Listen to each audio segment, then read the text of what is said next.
Bon, alors j'espère de terminer aujourd'hui la série sur l'anamnèse liturgique, donc la compréhension sur l'Eucharistie, la liturgie de l'Aréopagite. D'ailleurs, quelqu'un de vous, je ne sais pas s'il est présent, s'il va encore arriver, nous joindre, m'a envoyé une traduction de Saint Denis l'Aréopagite qui date du 19e siècle, un certain Darboux, ou Darbois, O-Y à la fin. Donc là, j'ai un peu regardé, mais là aussi, je ne trouve pas qu'elle rend le texte comme il faudrait. Hein. On voit bien dans toutes ces traductions la misère ou la difficulté, disons, de base que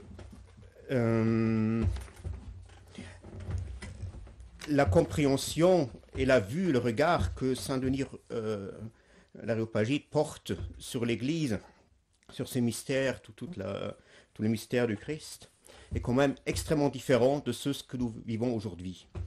Et le problème de toutes ces traductions qui transposent leur compréhension dans le texte, ils s'éloignent énormément. Hein.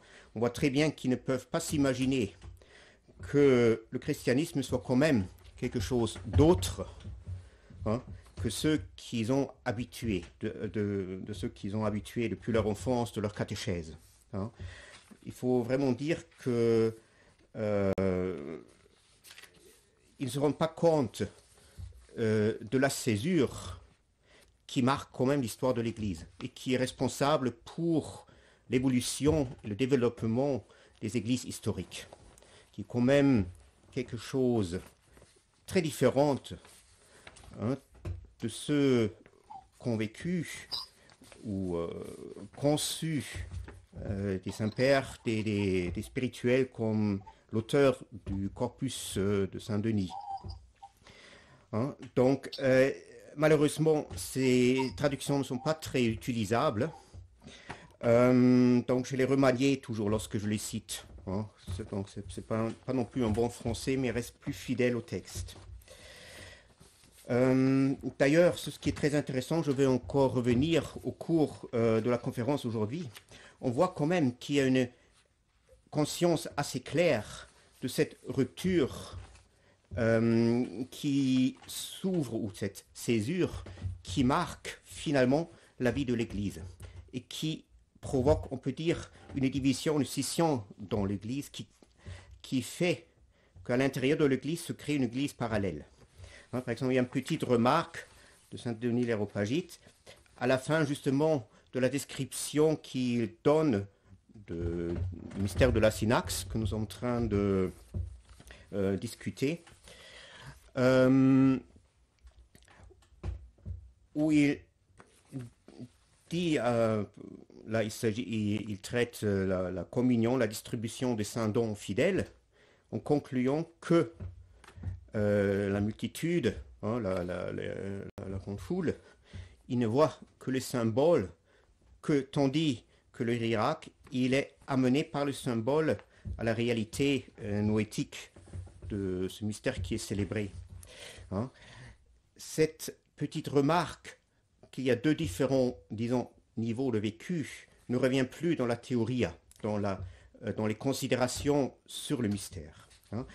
Donc, on peut dire que Saint-Denis, quand même, il montre là, in nuce, une certaine conscience pour le développement des niveaux, disons, des mentalités parallèles, hein, dont une amène à une sorte de mythologie de culte, hein, où la vie de l'Église consiste surtout ou se base sur la transmission du salut par le prêtre, évidemment, et dans le sacrement de la communion, tandis que l'autre, ce qu'il nomme là sous le signe de l'hiérarque, trouve toute autre chose dans ce mystère. Et ce qu'il trouve, je vais essayer de l'esquisser aujourd'hui, puisque cela va disons, mettre, j'espère au moins le point final sur la série de conférences que j'ai fait sur Denis l'Aréopagite. Donc, pour commencer, je veux simplement tout court, dans quelques mots, résumer ou récapituler ce que nous avons déjà acquis dans les 2 sessions précédentes. Donc, il s'agissait là surtout du caractère de la synaxe, de l'assemblée pour le service, pour l'office. Donc, ce rassemblement pour l'office ne présente pas une obligation qu'on doit à Dieu, qu'on lui doit, mais elle se donne immédiatement de l'impulsion, on peut dire, de l'impulsion qui ressort de la réalisation de l'intentionnalité de la kénose dans le cœur de l'initié, c'est-à-dire dans le cœur de celui qui est devenu participant de la mystagogie de Jésus. On peut aussi dire, je crois que j'avais utilisé cette formulation un peu approximative, qui ressort, alors l'office, cet rassemblement, cette réunion ressort de l'élan lequel donne justement la mystagogie de Jésus à l'initié par son énergie, dans laquelle, au myste qui est quasiment maintenant inséré, greffé sur l'énergie de cette mystagogie. Hein? Et c'est une énergie, un mouvement qui a pour but la constitution de l'unité ou de l'un, comme je disais en reprenant la terminologie de Denis l'Aréopagite, donc l'unité ou l'un du corps du Christ, parce que cette unité du corps du Christ n'est pas simplement un fait donné, mais elle dépend, et justement ça c'est le point crucial dans toute cette conception, si l'on veut, elle dépend de la réalisation par ceux qui justement sont insérés dans le processus de la révélation, dans l'histoire de la révolution. Hein? Donc cette constitution de l'unité du corps du Christ fait partie de l'histoire de la révélation. Et nous avons donc constaté que Denis n'admet au mystère que ceux qui sont capables de contempler, de regarder, voir d'une manière sainte, comme il s'exprime, vlepon hieros. Parce que cette contemplation, souvent il utilise aussi le mot epoftevin, qui est un mot qui provient de la langage des mystères païens. Donc cette contemplation désigne la participation, on peut dire, active, Mitvollzug, de ce qui est chanté pendant les assemblées ou ce qui est montré pendant les assemblées. Justement, mais qui est vu donc, qui est chanté, qui est vu dans le nous pris, dans lequel s'accomplit justement cette mystagogie de Jésus.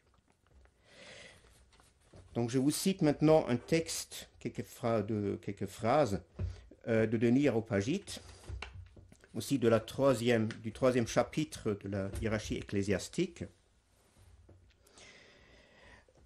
qui va servir comme point de départ pour la session aujourd'hui. Alors, il commence.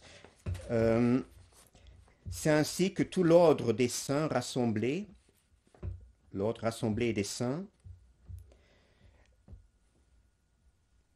et là, une difficulté de traduction. Il dit hiérarchikos. J'avais déjà dit que ces expressions hiérarchikos, théarchikos, font référence à l'origine, ici à l'origine de la sanctification. Hein? C'est-à-dire donc l'ordre rassemblé en vue ou en référence à cette origine de la sanctification, ayant communié avec une sainte gratitude, achève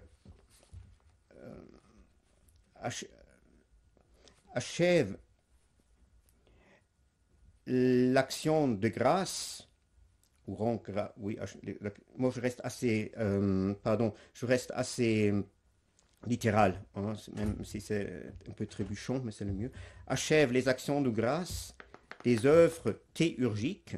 Pour ce mot aussi, il faut un peu le retenir, théurgique, théurgia, veut dire une œuvre qui produit Dieu, un symbole pour Dieu. Laissons-le tout simple. Hein. On pourra bien sûr encore nuancer plus dans toute cette terminologie, mais simplement pour que vous ayez une idée, puisque j'ai pas réussi à toujours traduire tout cela sans faire des longues paraphrases. Achève les actions de grâce pour les œuvres théurgiques en analogie de la connaissance et du chant des hymnes. À cette phrase, on va revenir tout à l'heure. Pour ceux qui ne participent pas aux choses divines et en sont ignorants, ils ne viendront jamais à en rendre grâce, quoique de leur nature, ces dons tout divins soient dignes d'action de grâce. Comme je l'ai dit, entraînés par le penchant vers le pire, ne voulant pas même regarder vers les dons divins, ils sont restés ingrats envers les grâces infinies des œuvres théurgiques. Goûtez et voyez, dit l'Écriture, c'est une citation du psaume 33, car c'est par l'initiation au mystère que les initiés, en contemplant de manière toute sainte les grâces immenses, chantent des hymnes en rendant grâce pour les œuvres célestes de la théurgie qui produisent le bien. Donc, regardons cette petite expression en analogie de la connaissance et du chant des hymnes. C'est-à-dire, la connaissance et l'hymnologie se réfèrent d'une manière en analogie un vers l'autre. Il n'y a pas d'hymnologie sans la connaissance. Hein? Et ça, c'est un peu contrairement, une petite pointe polémique de ma part, parce que je suis toujours là en train de lutter un peu contre. C'est tout à fait le contraire de ce qui est aujourd'hui pratiqué avec la littérature de Minet, hein, des livres, les saints de tous les jours, hein, qui, dans la louange, si on la prend telle qu'elle est écrite là, semble présupposer l'absence de la connaissance. Donc, si la contemplation désigne la réalité de la connaissance, parce que ce n'est pas l'abstraction qui fait la connaissance, ou, si on peut un peu pousser plus loin, la conscience, je ne parle pas de la conscience, disons, au sens quotidien du mot, il n'y a pas de... mais une sorte de perception. Il n'y a pas de conscience en matière. Analogue, ou parallèlement, comme nous le trouvons aussi dans notre connaissance quotidienne, qui se manifeste, qui est référée à une certaine sensibilité, sauf que cette contemplation, ce regard quotidien, il montre plutôt, on peut dire, le caractère défectué de notre conscience, de notre regard, de notre contemplation, parce qu'il lui manque justement le moment de la connaissance. Parce que nous ne comprenons pas ce que nous voyons. C'est pourquoi nous commençons à l'interpréter. Hein? C'est-à-dire, nous montrons d'être déchus de l'intellect divin, du nous, du Theos nous, en voyant quelque chose, mais en n'arrivant pas à une sorte de connaissance ou conscience par ce regard. C'est-à-dire que notre regard livre ce que nous voyons à notre volonté pour qu'il l'interprète, hein, pour qu'il arrange selon l'idée qui se fait de lui-même. Par contre, la contemplation dont parle Denis, elle suit les sentiers qui n'est pas foulés par les pieds de la volonté, mais ce sont les sentiers de l'esprit, évidemment divin, au-delà de toute volonté. C'est-à-dire l'évolution ou le développement du corps éonique, corps constitué par des éons, qu'a créé le Logos dans sa kénose avant d'arriver auprès de l'homme. Ça, c'est très important. La théologie l'a oublié à un certain moment. Pas chez Père Saint-Denis, mais au cours de route, souvent ça a été oublié. Qu'il y a toute une œuvre du Logos qui précède, je ne parle pas maintenant de la création des anges, qui précède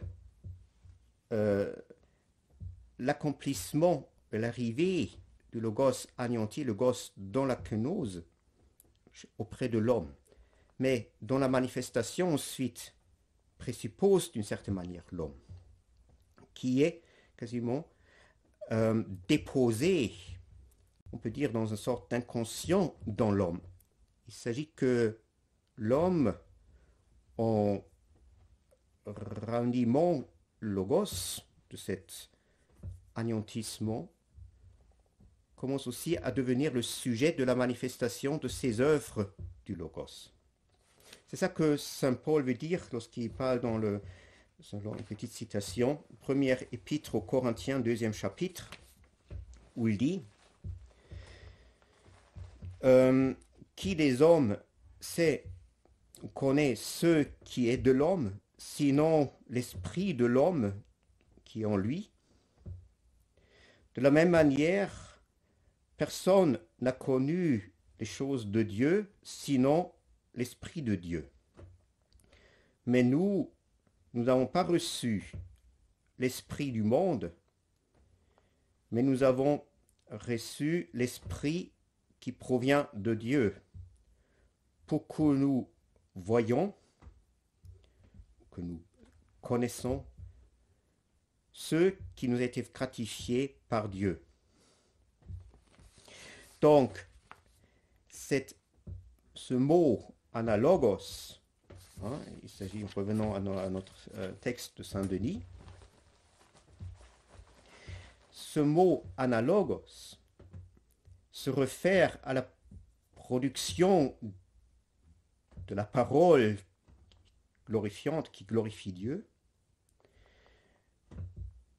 on peut dire, de la profondeur de la révélation qu'un homme est capable d'atteindre. Cette parole qui loue Dieu, qui chante Dieu, l'hymnologie, ne dépend pas de notre disposition un peu naïve de louer quelque chose. Et pour que nous récitions ensuite des textes dont nous pensons qu'ils rendaient gloire et la louange d'une manière esthétiquement digne. On a ensuite associé souvent cette idée aussi, ça appartient au bon sens de la louange, c'est-à-dire la bonne conscience que la louange reste toujours derrière son objet. Mais la louange, l'hymnologie, origine de la connaissance.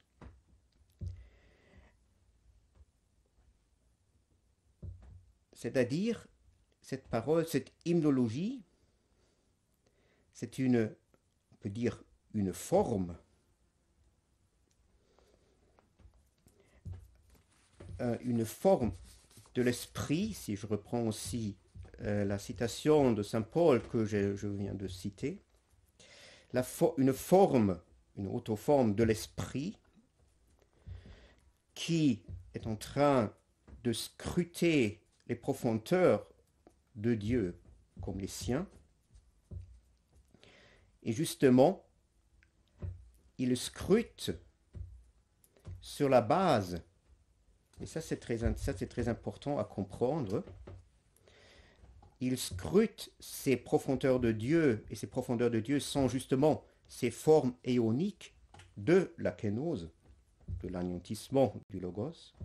Il les scrute sur la base du sujet intentionnel de la kénose, qui a été quasiment, auquel a été destiné, on peut dire, l'homme apophatique, l'homme dans l'apophase. C'est-à-dire, la parole, cette hymnologie,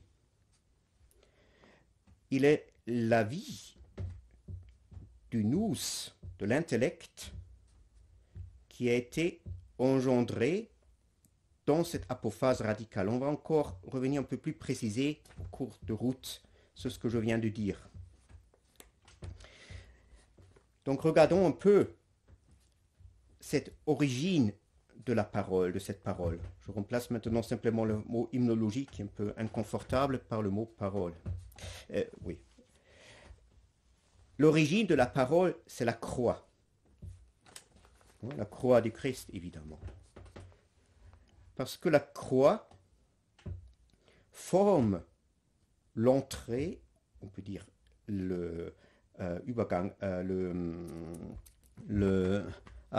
passage et l'entrée du logos anéanti, du logos dans la kénos, dans la parole mentale, dans le verbum mentis. Ceci est une expression, autant que je sais, c'est la première fois Augustin qui l'a forgé, mais qui est très pertinent, cette verbum mentis, cette parole mentale. C'est-à-dire, vous allez voir, j'espère un peu de patience, je vais m'expliquer. Cette parole, même si l'on veut, au sens, bien sûr, de l'hiéropagie, toute la langue, tout le langage, repose sur la croix, par laquelle le logos entre dans le verbum mentis, dans la parole mentale, de l'esprit qui est à la ressemblance divine. Qu'est-ce que ça veut dire donc être à la ressemblance divine ou de Dieu? Cela veut dire c'est le nous, l'esprit, qui absorbe, on peut dire, la kénos du logos, qui est devenu le vide de la kénos du logos, et ainsi dont l'âme est devenue son reste, réalité de la croix. Et donc cette parole qui est donc la forme que le logos prend comme sujet, dont l'homme qui est apophatiquement éteint, qui s'est éteint dans l'apophase, donc le logos assume une parole mentale, c'est ça la forme d'esclave, la forme du serviteur de l'épître aux Philippiens. Cette parole donc procède de la croix et elle récapitule son origine et porte en elle-même tout ce qui précède la course du logos vers la croix. Toute la kénose du logos et ensuite bien sûr avec toute cette course du logos, la kénose du logos, celui-ci même, et donc aussi tout le motif, toute l'image réflexive du logos qui motive justement sa kénose, son anéantissement, et qui maintenant va se lever, on peut dire, va se lever par et dans cette parole mentale à une vie nouvelle. Et c'est cette entrée, ce passage du logos dans la parole mentale, dans le verbum mentis, à travers la crucifixion, à travers la croix. C'est cela que Denis l'appelle la pronia, la providence. Il dit ainsi, dans le même chapitre, dans le même, autour du même passage, alors il dit, le divin Irage, se tenant devant l'autel divin, chante les actes qui forment Dieu, les actes théurgiques de Jésus, les actes théurgiques de Jésus, notre sainte providence, lesquels il a accompli, Jésus, selon l'Écriture pour le salut de notre race. Donc là, c'est un passage donc, qui se réfère, qui se réfère déjà à l'anamnésis, on va en revenir tout à l'heure. Alors, qu'est-ce que sont ces actes théurgiques, les actes de Jésus qui forment Dieu? Et bien sûr, ce sont on peut dire aussi cette parole spirituelle, cette parole mentale, avec laquelle et par laquelle le nous forme dans la mystagogie de Jésus l'image et la face, le prosopone, de la divinité qui est devenue chair en lui, chair dans le nous, pour glorifier par cela la divinité. Parce que la parole ne reste pas insensible, insensible, comme tout qui a été créé par la parole. Regardez la Genèse. Elle ne reste pas invisible, mais elle se crée des symboles d'elle-même, dans lequel cette parole-là devient visible, contemplable et saisissable d'une certaine manière. Et c'est pourquoi la contemplation, l'époptie en grec, ce mot, cette expression provenant de la langue, du langage des mystères helléniques, signifie l'accomplissement de ce qui est chanté chez Denis l'Aréopagite. Parce que, autant qu'on n'arrive pas à la contemplation, cette parole mentale, cette parole spirituelle, n'a pas trouvé sa face, n'a pas trouvé son épiphanie, à cause de laquelle, malgré tout, il est articulé. C'est-à-dire, cette contemplation de cette face formée par cette parole spirituelle, et dans cette parole spirituelle, cette face de la divinité devenue chair dans le nous, c'est elle qui est l'essence même de la divinisation, de la théosis. Que le hiérarque, comme nous venons l'apprendre, et qui est le symbole de la mystagogie, je l'avais dit déjà dans les sessions précédentes, que le hiérarque donc chante en se tenant devant l'autel, en chantant justement les actes de Jésus qui produisent, on peut dire, un symbole, et on va encore approfondir ce que Saint Denis entend sous symbole. C'est tout à fait autre chose que nous en entendons aujourd'hui. Un symbole de Dieu. Et donc, ce chant de l'Irak devant l'autel signifie tout autre chose qu'un récitatif historisant sur l'œuvre de salut néo-testamentaire. Ça, c'est très important à retenir. Pour compléter un peu, on va avancer dans notre texte. Il faut toujours retenir, moi je ne fais pas ici une analyse en détail du texte de Denis l'Aréopagite. Ça prend beaucoup plus de temps, beaucoup plus d'efforts là. J'ai essayé de donner une esquisse d'une certaine théorie fondamentale qui me semble quand même essentielle, justement aussi essentielle en vue de l'état de l'Église aujourd'hui, puisqu'elle a été, elle a plus, elle est tombée en oubli, pour rester simple. Hein. Venons maintenant à un autre aspect de la liturgie que vous connaissez bien, c'est l'aspasmos, le baiser de paix. Hein. Le Denis l'Aréopagite ne parle pas de baiser de paix expressivement, mais il parle d'aspasmos, le baiser. Ce qui rejoint bien sûr ce que nous avions dit précédemment sur le caractère et le motif de l'assemblée. Donc je lis encore un texte de Denis l'Aréopagite, donc demandons un peu l'indulgence pour les difficultés de traduction. Alors il dit: ayant ainsi saintement chanté l'amour pour l'homme de la hiérarchie, c'est-à-dire l'amour parfait, l'amour achevé pour l'homme de la hiérarchie, le pain divin et le calice de bénédiction sont posés, on peut aussi dire ajoutés, de manière couverte, alors sur l'autel. Et maintenant, on fait ce qu'il appelle aussi une hierogia.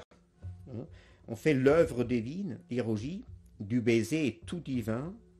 On fait ensuite la lecture mystique et céleste. Maintenant aussi, un problème de traduction, il y a plusieurs variantes possibles. Des versets hagiographes. Ça veut dire des versets soit écrits par les saints, soit des versets qui énumèrent des noms des saints. Je vais le laisser maintenant un peu dans le flou.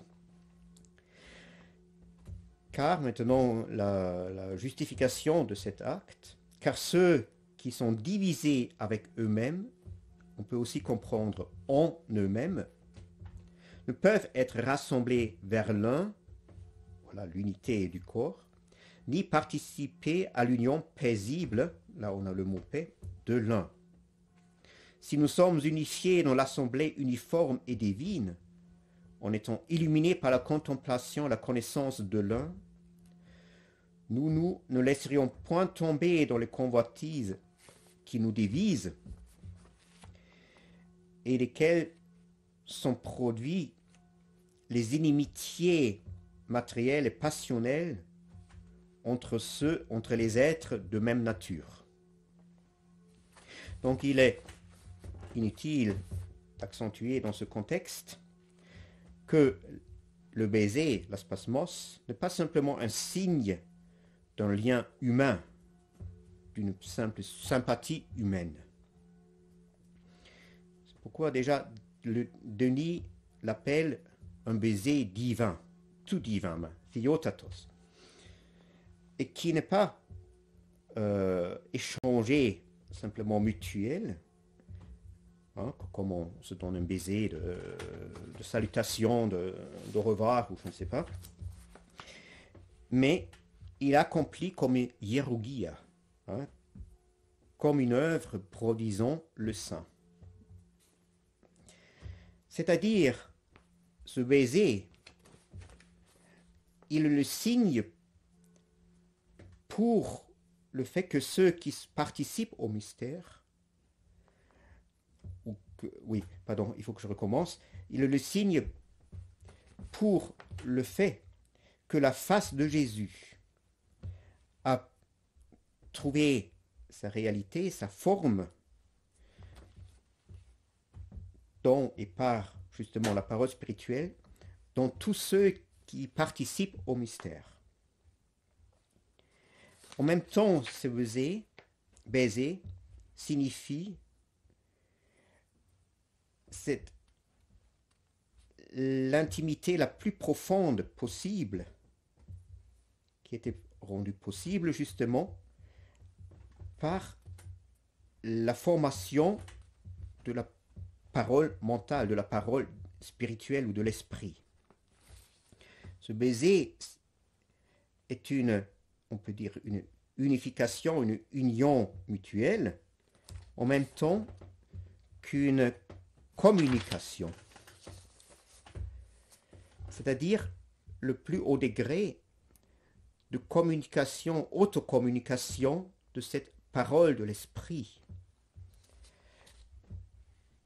qui se montre ainsi comme, on peut dire, l'essence même de ce baiser, comme la vie réalisée, réalisée du divin Eros. Hein, j'avais déjà cité la dernière fois, je pense, quelques phrases autour du Eros divin de Nigaropagite, qui joue quand même un rôle énorme. Hein. Il n'est pas en vain qu'il est un philosophe néoplatonicien.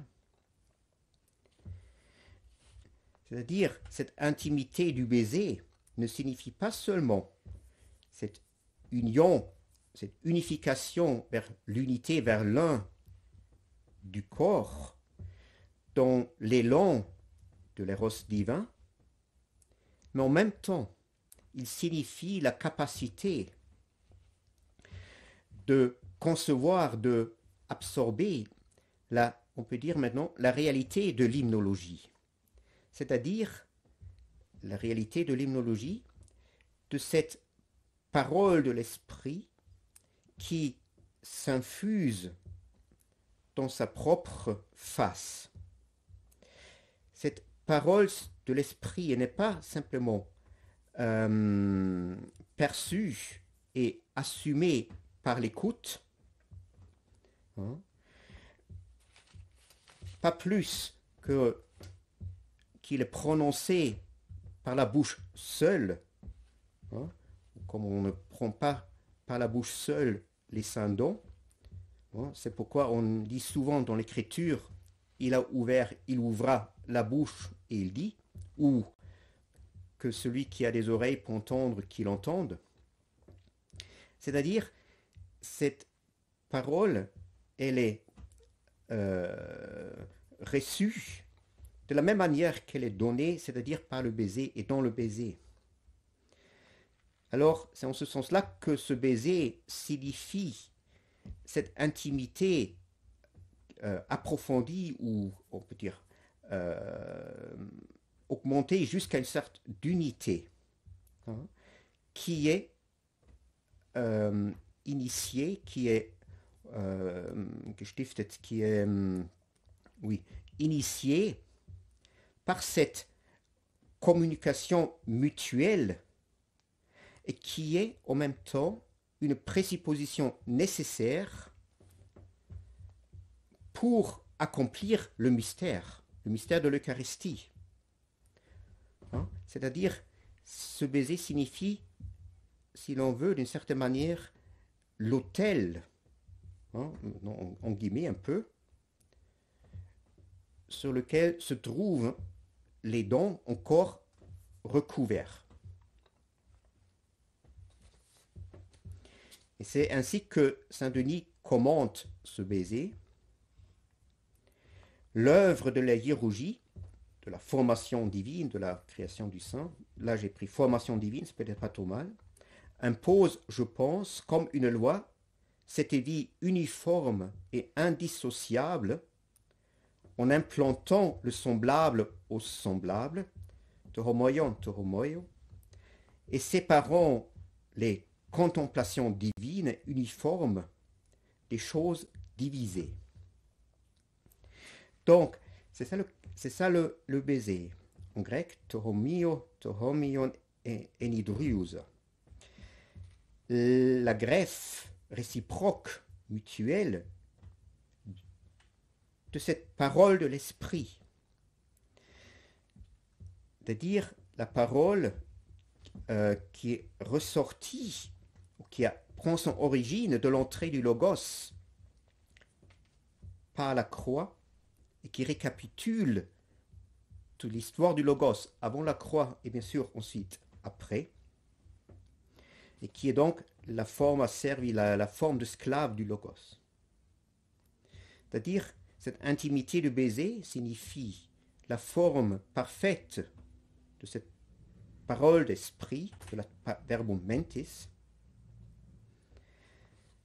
et ainsi, et ça c'est important à retenir, la formation et le développement du corps éonique, d'éon, le corps d'éon, du Logos anéanti du logos kénotique, qui s'engendre par ce baiser dans les membres de son corps. Et ça veut dire que ce baiser, cette communication, cet engendrement de la parole, autant qu'elle sépare, comme dit Saint Denis, les contemplations divines de la réalité divisée, dispersée, dans laquelle nous passons notre vie, pour la plupart du temps. Donc, ce baiser signifie, on peut dire, le retrait, die Rücknahme, le retrait des membres du corps, qui deviennent par ce retrait des membres du corps dans la réalité éonique du logos. Et c'est ainsi que chaque membre qui est réuni ici pour célébrer le mystère de l'Eucharistie devient, on peut dire, des membres du plérum, de la plénitude de Dieu, du plérum divin. C'est-à-dire, avec ce baiser, c'est un signe que nous entrons cette réalité éonique et pléromatique du logos à laquelle se réfère l'Eucharistie. Parce que l'Eucharistie a en elle son origine. Ça, c'est très important à retenir. Parce que nous n'avons d'ordinaire toute autre idée là-dessus. C'est-à-dire, l'Eucharistie, là j'anticipe un tout petit peu ce que je vais développer ensuite. L'Eucharistie met sensiblement devant nos yeux et récapitule dans cette représentation sensible cette réalité et plénitude éonique du logos.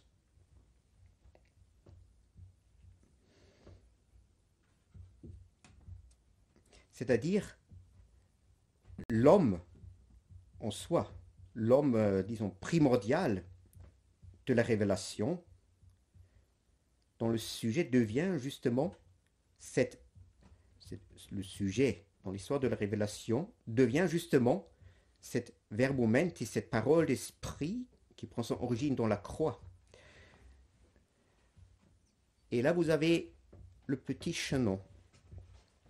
Nous ne pouvons pas devenir sans cette parole, on peut dire, sans cette parole d'esprit qui sort du mystère de la croix, nous ne pouvons pas être porteurs de la promesse du Christ, puisque c'est cette parole divine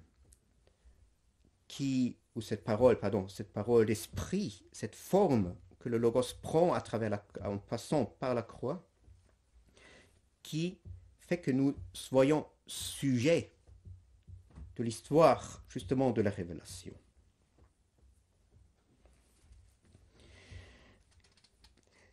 Et donc, toute cette représentation sensible qui forme, là on entre un tout petit peu dans la théorie de symboles qu'on peut trouver dans le Corpus Dionysiacum, qui est très intéressant. Donc toute cette représentation, la sensibilité elle-même,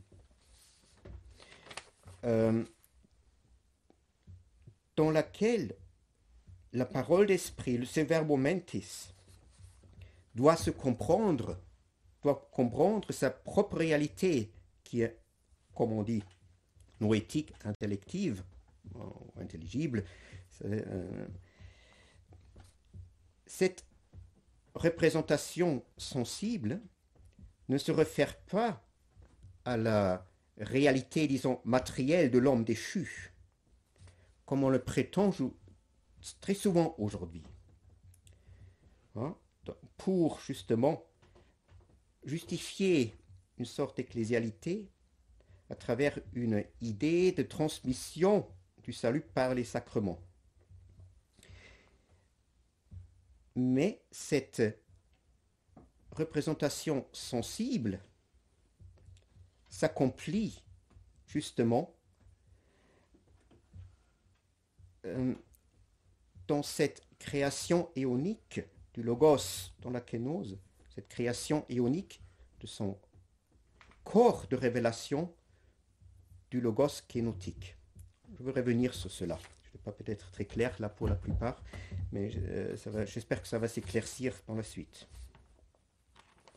Et c'est dans ce sens-là, donc dans le sens, dans cette référence à cette réalité éonique dans lequel se trouvent insérés justement les membres du corps de Christ, dont le signe est le baiser, qu'on doit maintenant référer les expositions de Denis Radcliffe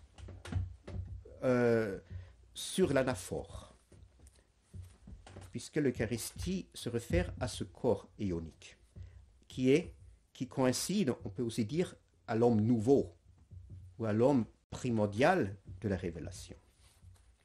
Regardons pour cela, encore une fois, un texte de Denis Areopagite. Je cite, donc, c'est ainsi que le hiérarque, debout au Saint-Autel, chante les dites œuvres théurgiques de Jésus, notre divine providence, qu'il accomplit selon l'Écriture pour notre race. J'avais déjà cité cette phrase. Et maintenant, Denis continue. Quand il a chanté leur contemplation vénérable et noétique, les ayant vus par des yeux spirituels, là il y a des ophthalmis noeris, très difficile pour moi à traduire en français, donc je le laisse ainsi, des yeux spirituels tout simplement. Ils procèdent à leur hiérurgie symbolique, et cela comme il a été transmis par Dieu. Theoparadotos. C'est la notion de Saint-Denis de la tradition. C'est pourquoi à la suite des saints hymnes théurgiques, l'Irak, se défend apologie, à la fois saisi de crainte et comme il faut pour un Irak, d'abord de sa hiérurgie, en exclamant Sainte Mère vers lui, vers Dieu, ou le Logos, tu as dit, faites ceci en mémoire de moi. Voilà la sentence de Jésus-Christ au moment de l'institution de l'Eucharistie, à la Sainte Seine. Puis, ayant demandé de devenir digne de cette hiérurgie, de l'imitation de Dieu, et d'accomplir par et dans l'assimilation au Christ les choses divines, et de les donner ou distribuer irréprochablement, ainsi que deviennent dignes ceux qui participent aux choses saintes, ils participent saintement, il accomplit l'œuvre divine, hiérurgie, et présente saintement aux yeux, sous les symboles présentés, ce qui a été chanté. Excusez-moi, il faut qu'il y ait un chaka qui s'est infiltré, je vais le mettre dehors, j'arrive tout de suite, excusez-moi.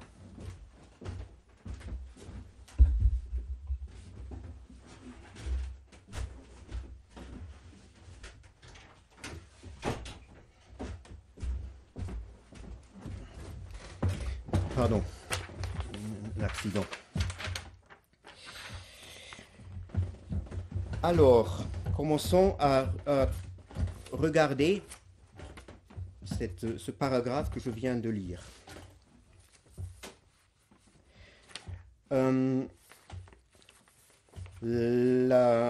L'expression initiale, c'est pourquoi, ou en grec enthen, justement se réfère à l'établissement de l'Irak dans cette réalité éonique du corps de Jésus qui prend justement forme, qui se forme dans et par la parole d'esprit dans le Irak même. Et c'est ainsi que le Irak donc chante la mystagogie de Jésus, les actes théologiques de Jésus, notre divine providence. Hein, comme j'avais dit, car la mystagogie, c'est la parole mentale sortant de la croix,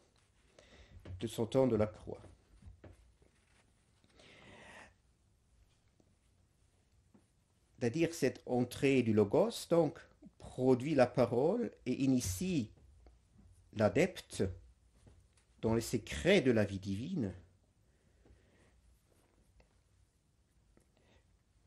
dans la plénitude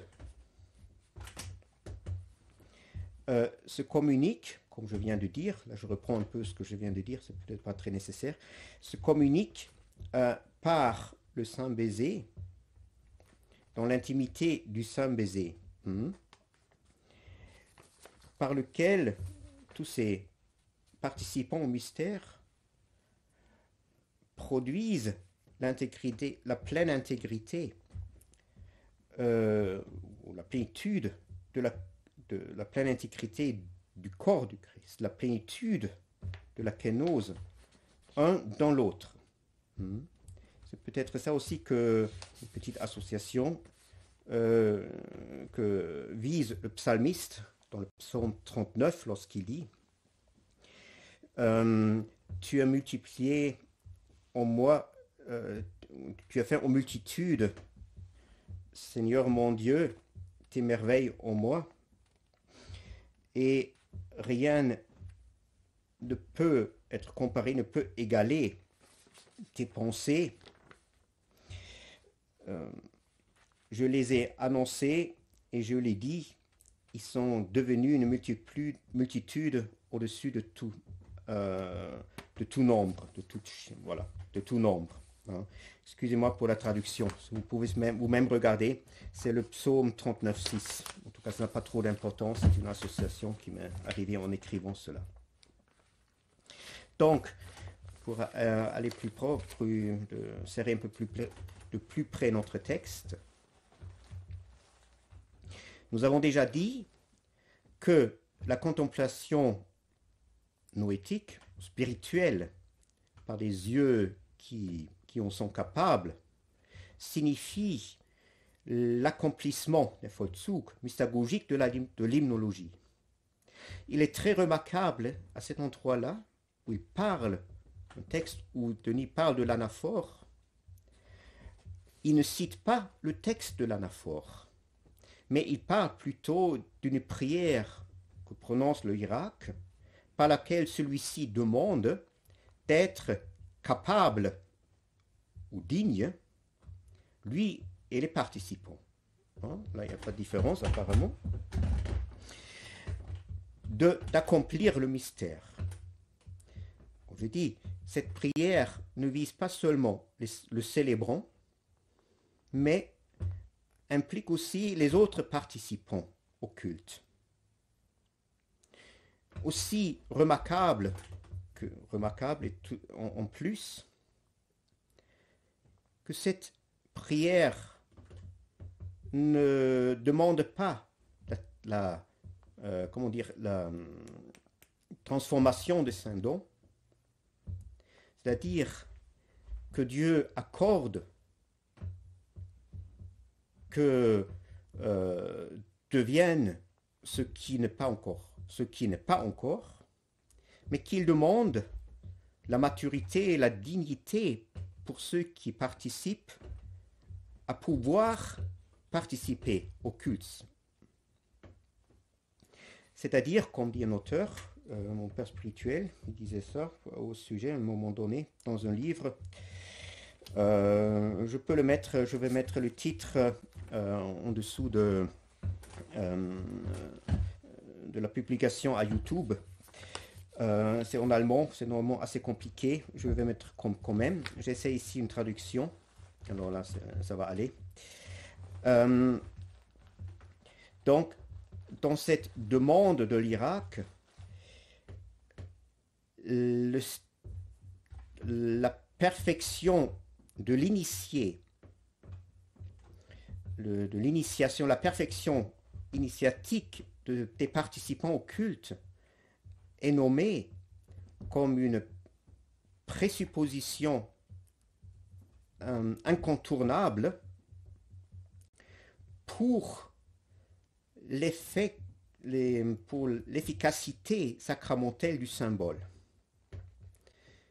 Car le symbole est seulement formé dans cette efficacité sacramentelle par l'activité consécrative de la connaissance du nous, justement dans le verbum mentis, de la divinité de Jésus lui-même.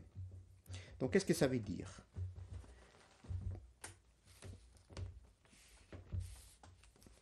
Que dans la consécration, l'entrée du logos dans la parole mentale, dans la parole d'esprit, sa contraction en devenant verbum mentis par la crucifixion, ensuite aussi, bien sûr, le fait de devenir homme, tout cela est rendu sensible par la consécration. Dans la consécration s'articule, s'exprime le verbum mentis en révélant les dons, le pain et le vin, en symbole de sa venue. C'est-à-dire, le logos, on peut dire ainsi, si on pousse un peu plus loin, s'extériorise, entäußert sich, s'extériorise dans le verbum mentis, et celui-ci s'extériorise dans les symboles, lesquels ce verbum, cette parole crée de sa propre réalité, qui est la réalité de la mystagogie Jésus, qui la regarde, qui la contemple en elle-même. C'est-à-dire, ce n'est pas la transformation du pain et du vin en corps et sang du Christ qui, dans la pensée de l'Aréopagite, sont l'intention de l'Eucharistie, c'est-à-dire cette transformation des saints dons pour ces dons ainsi quasiment objectivés, sont ensuite distribués, rendus accessibles aux fidèles, parce que le mystère ne peut pas être objectivé, même pas par les dons qui sont consacrés sur l'autel. Par contre, la consécration consiste dans cette extériorisation, la parole d'esprit, dans la parole de l'esprit, qui se contemple à travers et dans les dons qu'ils ont saisis par la puissance de la kénos du logos dans la consécration. Donc cette parole se regarde dans ces dons-là, dans son propre origine. Elle regarde son origine. Et c'est-à-dire que dans les dons consacrés, c'est le nous dont la vie ou la puissance, justement, est cette parole d'esprit.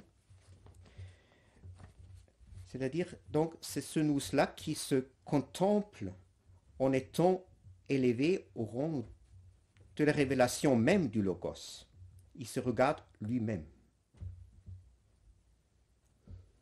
C'est-à-dire, dans la puissance consécrative qui se prouve, qui se montre dans la consécration des objets, on peut dire, sensibles, en symbole, cette parole d'esprit, ou le nous, se voit et se reconnaît dans la force qu'il a engendrée elle-même, qui la porte, et il se regarde dans la racine, cette racine qui est la kénose du logos. Et dans cela, c'est le logos même qui se reconnaît dans le nous de l'homme. À cela, c'est cela à laquelle fait référence cette apologie, cette défense du prêtre que cite Denis. Tu as dit toi-même, faites ceci pour à ma mémoire, ou à la mémoire de moi. Pardon. Cette mémoire, cette représentation au sens tout littéral, anamnesis, cette mémoire, c'est-à-dire la représentation de notre, ou remémoration, peut-être on dit remémoration, c'est mieux en français, cette remémoration de notre, comme dit Denis, providence divine, hein, c'est-à-dire du logos qui entre dans la forme d'esclave de la parole d'esprit et assume cette forme dans le nous mystagogique. Cette commémoration du logos, donc, c'est ça l'intention de l'Eucharistie. Remémoration, cette mémoire signifie cette remémoration du logos, c'est-à-dire d'amener le logos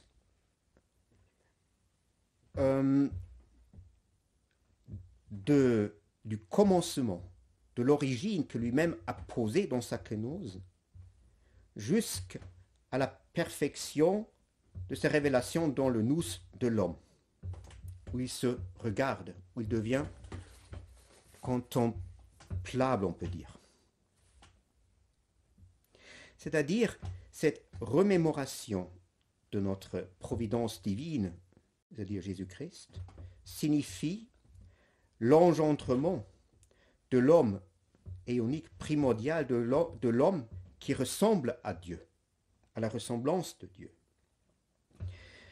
Et cela, dans cette, on peut dire maintenant, cette haute contemplation de la parole d'esprit dans les dons consacrés.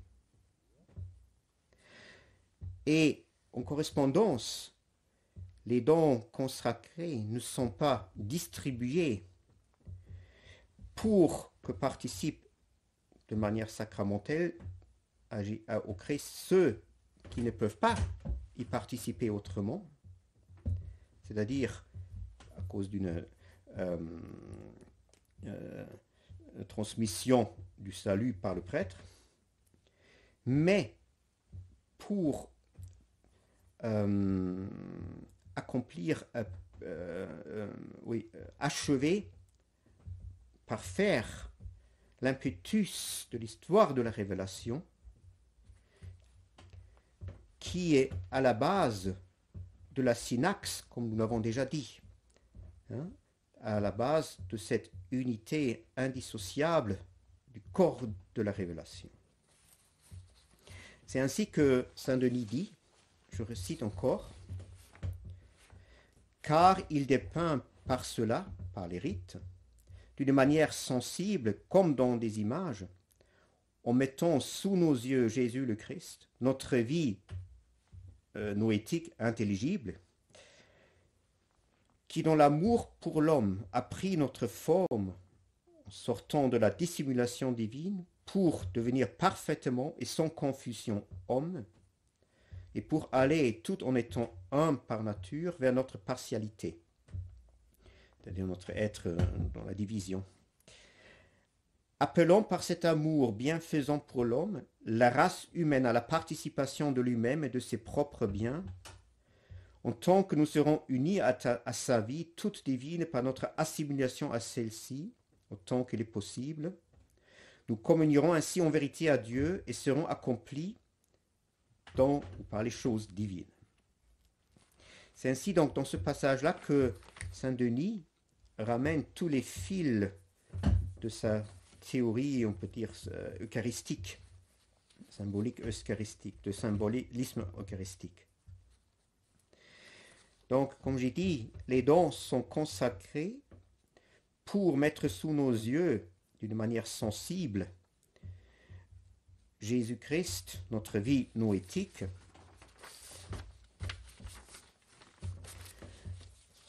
et notre vie noétique, bien sûr, c'est cette parole d'esprit dans laquelle le Christ s'extériorise à travers la croix et qui se consacre dans les dons en un symbole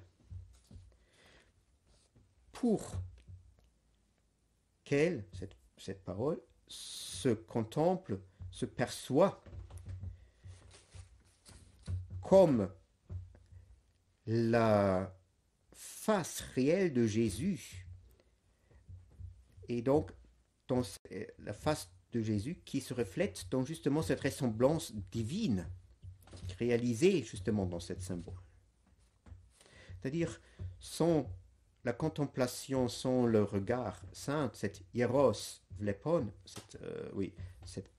ce regard saint, il n'y a pas de symbole. Parce que le symbole ne consiste que dans le lien actuel, dans le lien en acte, procuré,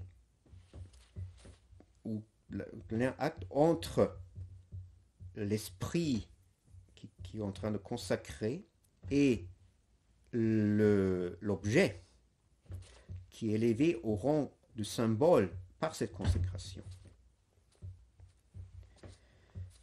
Donc, il présuppose, donc, je résume un peu ce qu'on avait dit aussi avant, j'espère que ça rend la chose un peu plus claire. Il présuppose que la réalité consécrative peut être vraiment mise devant les yeux de ceux qui participent au mystère. C'est-à-dire que ceux-là sont capables de la percevoir. Parce que eux-mêmes donc doivent être d'une manière aussi la source, ou porter en eux-mêmes la source de cette énergie consécrative. Parce que c'est uniquement dans la production du symbole,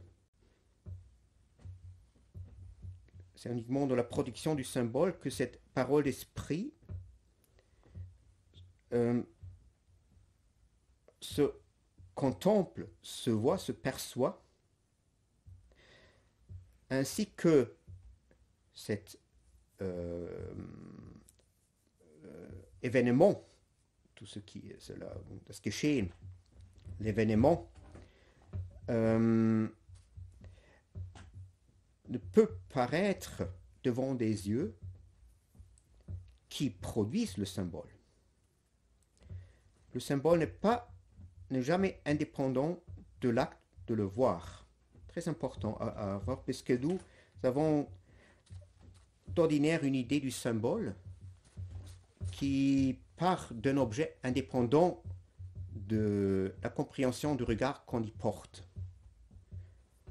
On croit que le symbole existe indépendamment et ainsi il est un objet objectif et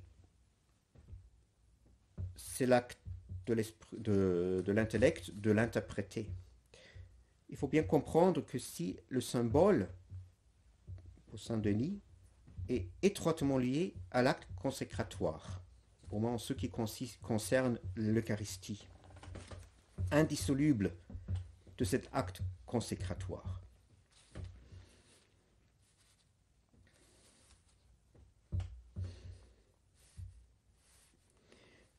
C'est ainsi qu'il dit, remarque encore que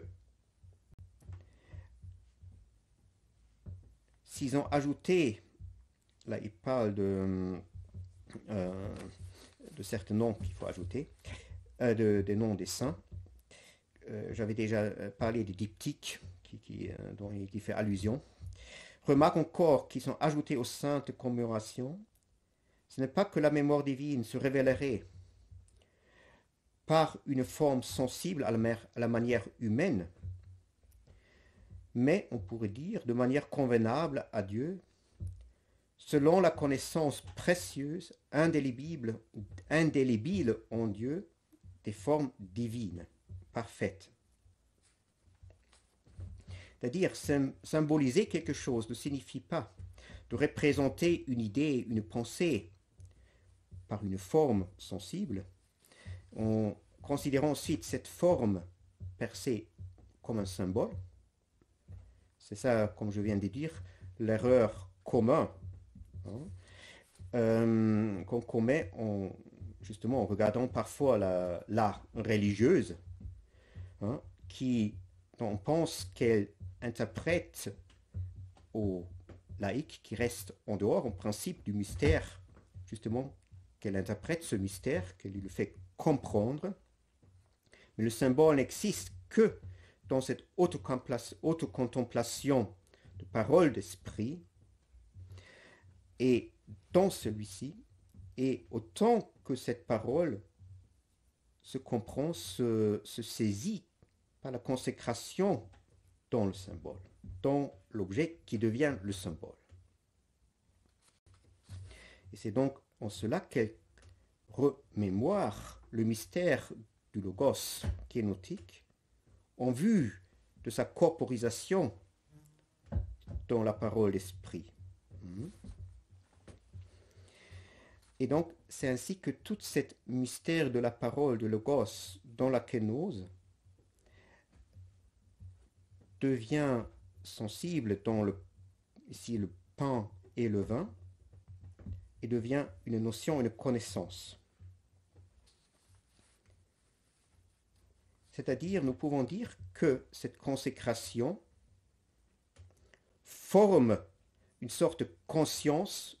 Rappelez-vous ce que je disais tout à l'heure au début de la session, que la conscience n'est jamais sans matière.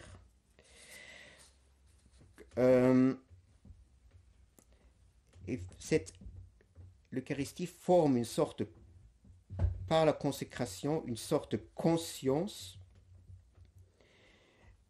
justement, de cette parole d'esprit dans laquelle la kénose du logos s'élève ou se révèle, tout simplement. Parce que cette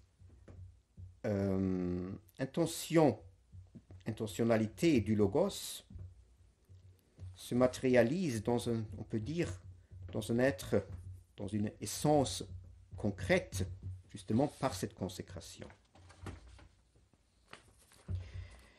Et voilà, c'est ce que je nomme conscience, c'est justement cet reflet du prosopon Jésus, de la face de Jésus, qui rencontre la parole d'esprit comme dans un miroir, qui rencontre donc cette face, cet reflet de la face de Jésus, rencontre ou tombe sur cette, entgegentreten, on peut dire aussi, que cette parole d'esprit reconnaît donc, comme dans un miroir, comme sa propre intentionnalité, son propre motif d'être, sa Wesensintention, sa intention essentielle. Et c'est cette rencontre, cet reflet de la face du logos qui est signifié pour Saint Denis par la distribution. Et c'est uniquement maintenant, comme remarque Saint Denis, que de Saint-Don sont découverts sur l'autel. Hein? Aussi une allusion, un renvoi au fait que maintenant, par cette distribution, par le fait qu'apparaît le reflet dont la connaissance engendrée par cette parole d'esprit, ce sont là que les saints-dons sont dévoilés. C'est qu'il dit, c'est ceci que montre par ses actes clairement l'Irak, en rendant manifeste les dons couverts. Voilà, c'est à la fin de l'acte rituel, si l'on veut. La couverture est enlevée des dons, en divisant l'unité en une multiplicité. Alors, on dirait aussi, il découpe les saints-dons en plusieurs parcelles. Et en ce que par l'union très intime des choses distribuées, avec ceux qui le reçoivent, iront parfaits ceux qui y participent. Parce que, pour comprendre cela, qui participe à cette corporation consécrative des symboles, sinon celui dans lequel, comme je viens de dire tout au long de cette session, la kénose du logos s'est élevée, ou a pris la forme de la parole d'esprit et cherche justement sa contemplation. Et très peu probable qu'il s'agit, cette distribution de saints dons, seulement d'une imitation, disons, d'une imitation du don de soi du logos, qui se donne lui-même, qui devrait être représenté par cet acte, comme on le dit, pour les comprendre. Mais cette distribution des dons consacrés accomplit, on peut dire, l'union, Zusammenführung, l'union du logos dans une nouvelle corporation qui réalise véritablement cette unité, le hen dont nous parlions au départ, dans lequel l'élan vers l'autre que nous avons nommé comme un motif départ pour l'assemblée, donc où cet élan trouve son accomplissement et sa paix, sa roue, son repos, anapasis. Participer au don eucharistique signifie pour l'aréopagite d'accomplir cet acte qui forme le symbole,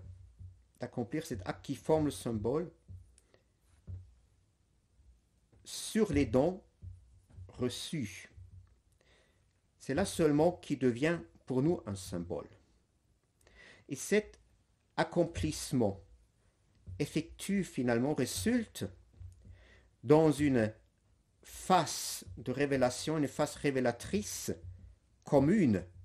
communautaire si l'on veut, c'est-à-dire qui reflète la plénitude pléromatique et l'unité, parce que il est accompli sur les mêmes dons. Ainsi que se donne une face unique qui reflète l'acte, c'est-à-dire l'élévation du logos dans la parole d'esprit, donc qui récapitule l'élévation du logos dans la parole de l'esprit en chacun. Et cette récapitulation de l'acte de chacun, justement, dans les dons consacrés de chacun, donne et crée une face qui reflète justement le prosopone de Jésus. Et c'est là où nous arrivons à cet engendrement de l'homme primordial, de l'homme éonique, qui se révèle, qui s'avère d'être l'intention de la synaxe.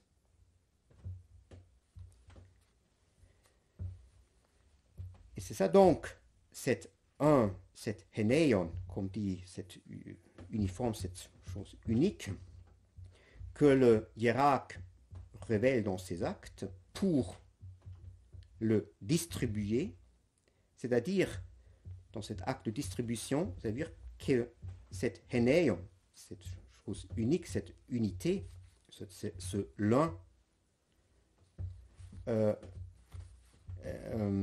entgegentreten, rencontre chacun de ceux qui sont dignes et capables de la participation et parfait ainsi les participants. Car cette perfection de chacun consiste justement dans cette réalisation de la face de révélation de Jésus et l'intégration de chacun là-dedans.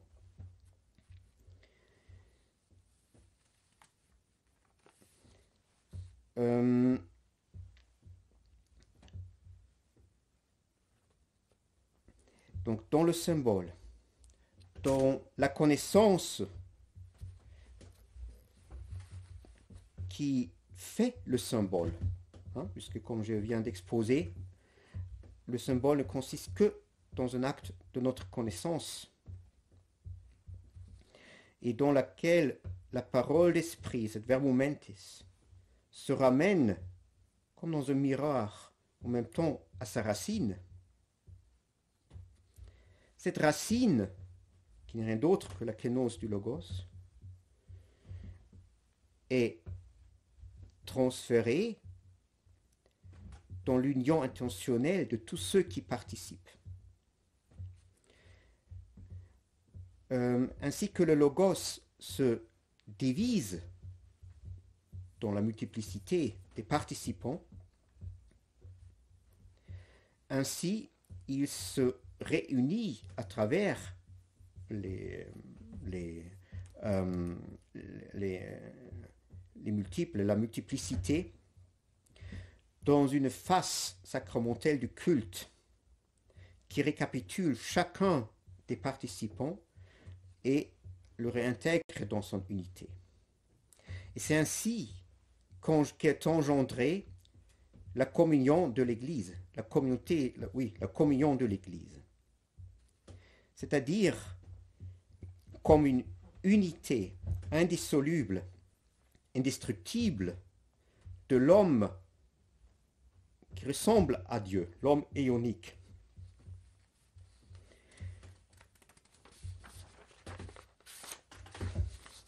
L'homme éonique. Donc, c'est ça, cette unité donc, qui se réalise entre le chef, le Christ, et son corps dans l'Église. Et peut-être, je vais conclure ici, je ne sais pas combien de temps on a parlé, mais je crois que c'est assez long. Oui, je crois que ça suffit. Et je suis aussi arrivé à la fin. Simplement peut-être encore pour conclure, peut-être encore une fois un bref résumé, que il ne s'agit pas pour Saint-Denis, dans l'Eucharistie, ce qui est aujourd'hui le consensus, mais qui n'était pas toujours, le consensus que l'Eucharistie est là pour nous faire part du Christ, auquel on ne participerait pas autrement. Plus ou moins, ça je simplifie un peu, mais c'est ça un peu l'idée, c'est-à-dire une médiation de salut par le prêtre, voilà, par le prêtre institué pour cette transmission de salut. Pour Saint-Denis, l'Eucharistie se situe et se ramène, se réfère déjà, non pas simplement, se réfère déjà a un corps, on peut dire aussi que c'est une disposition pour une corporisation, mais quand même actuelle, éonique, c'est-à-dire une corporisation du logos qu'il a créé dans sa kénose. Une corporisation éonique que le logos, en entrant dans le domaine du créé, dépose. Je n'ai pas trop détaillé tout cela. Peut-être c'est le sujet pour une autre conférence. Dépose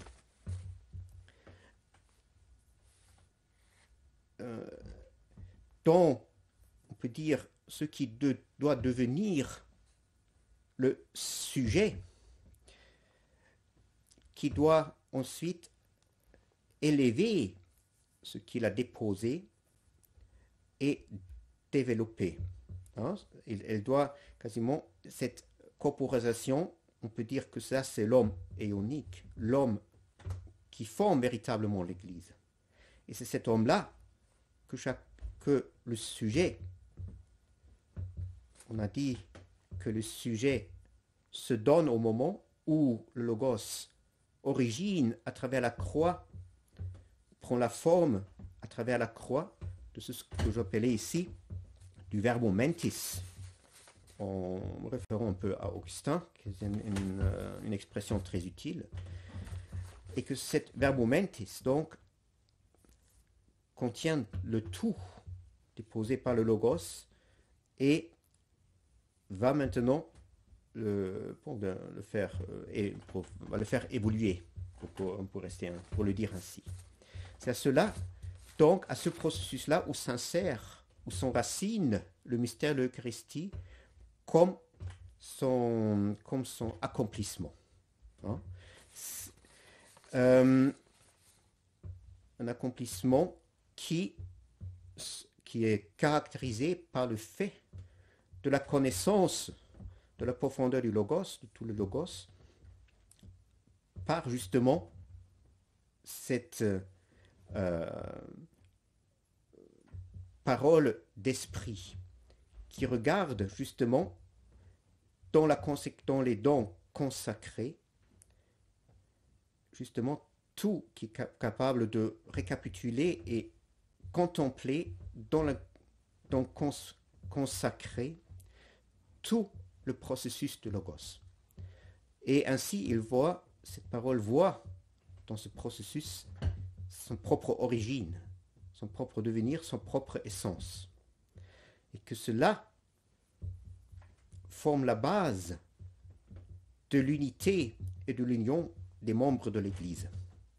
Et c'est ça aussi que saint Paul reproche justement aux Corinthiens dans la première épître aux Corinthiens, la deuxième ainsi aussi, que les Corinthiens auraient justement trahi par leur comportement en retombant justement, en quittant ces sentiers de l'esprit et en tournant justement l'Église en une assemblée plus ou moins humaine et dominée par des passions humaines. Et donc nous voyons,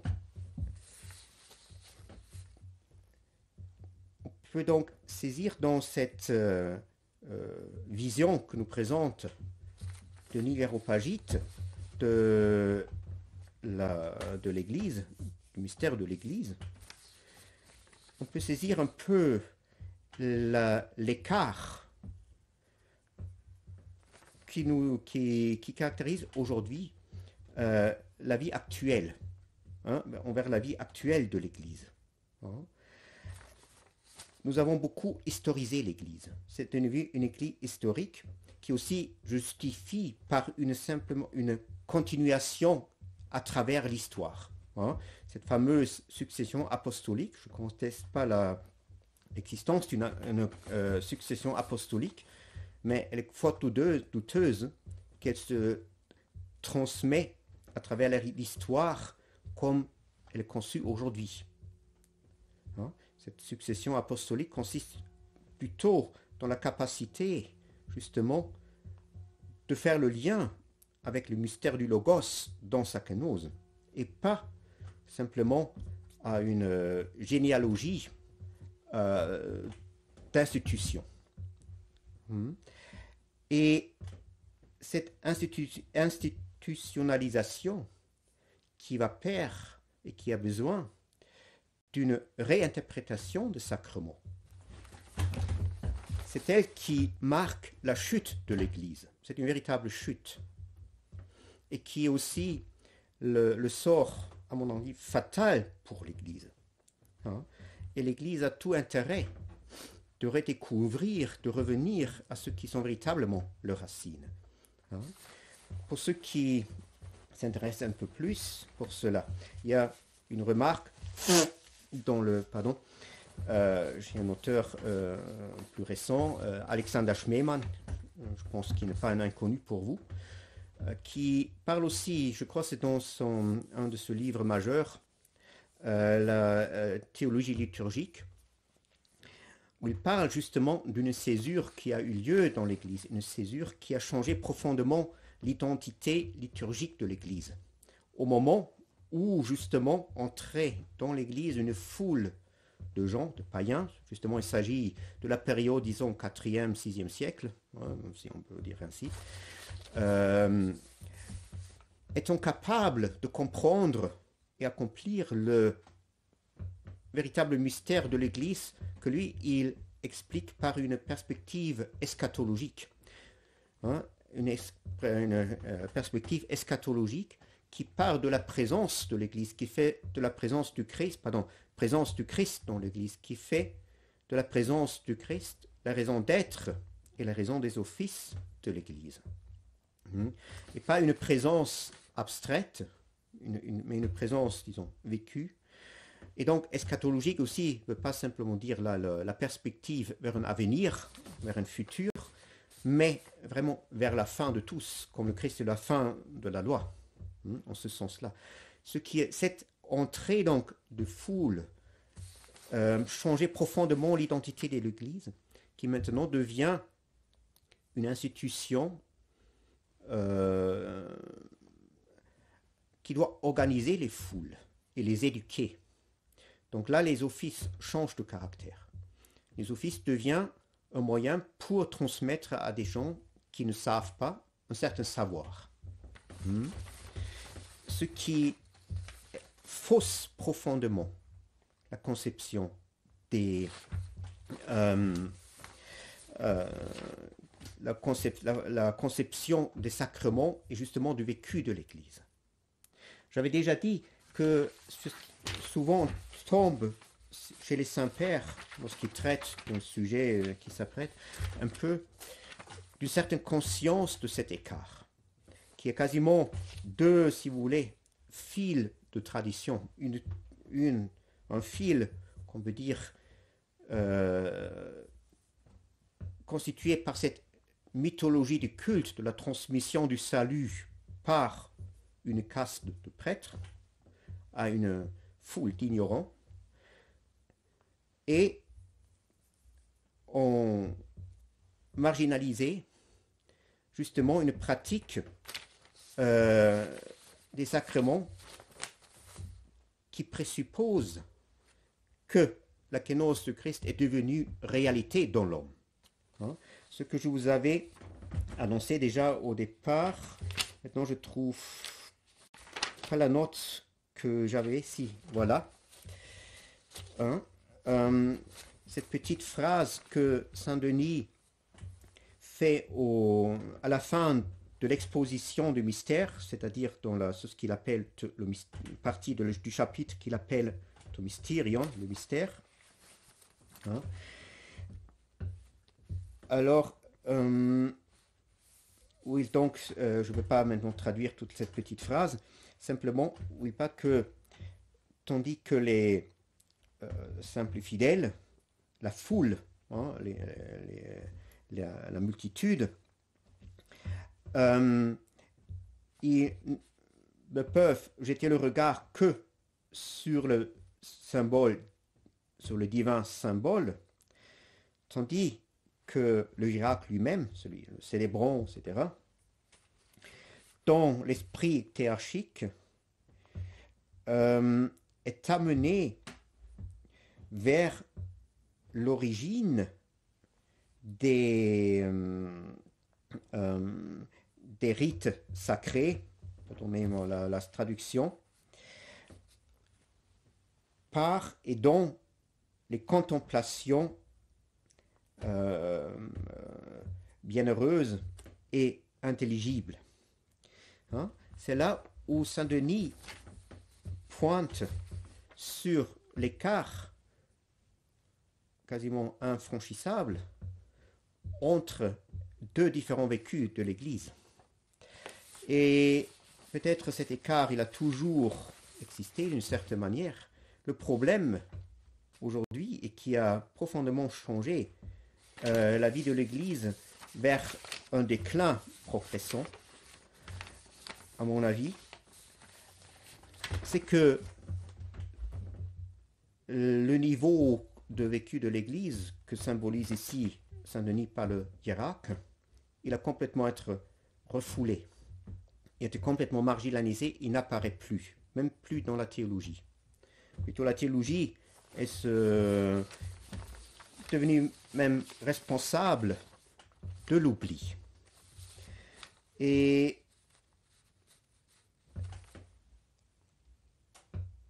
il faut comprendre aussi qu'à la base de cet oubli est un oubli de ce que signifie véritablement l'histoire de la révélation. Nous identifions d'ordinaire l'histoire de la révélation avec l'histoire humaine. Et l'Église, ou les doctrines, l'essence de l'Église, devraient, selon cette conception-là, se révéler à la fin de l'histoire. C'est-à-dire, c'est un noyau caché qui, contre toute attente, ceux qui ne croient pas, les mécréants, etc., se révèle, voilà, et réfute les fausses, les hérésies, les fausses doctrines, etc., et toutes les errances de l'histoire humaine. Il faut bien comprendre que cela amène bien sûr que cette conception d'histoire de la révélation qui se manifeste ensuite dans une conception sacramentelle purement historique, voilà, qui se tient uniquement à la surface des symboles divins, comme dit Saint Denis, elle oriente l'Église dans une fausse voie, une voie, un sort fatal. Il faut comprendre que l'histoire de la révélation consiste, on peut dire, c'est l'histoire de cet homme éonique. C'est cet homme éonique, comme j'ai dit, qui se montre, pas pour la première fois, mais qui se constitue, on peut dire liturgiquement, dans ce retrait des fidèles. Je le mets retrait, une rukname, dans le retrait des fidèles dont je parlais au moment de l'aspasmos, du baiser.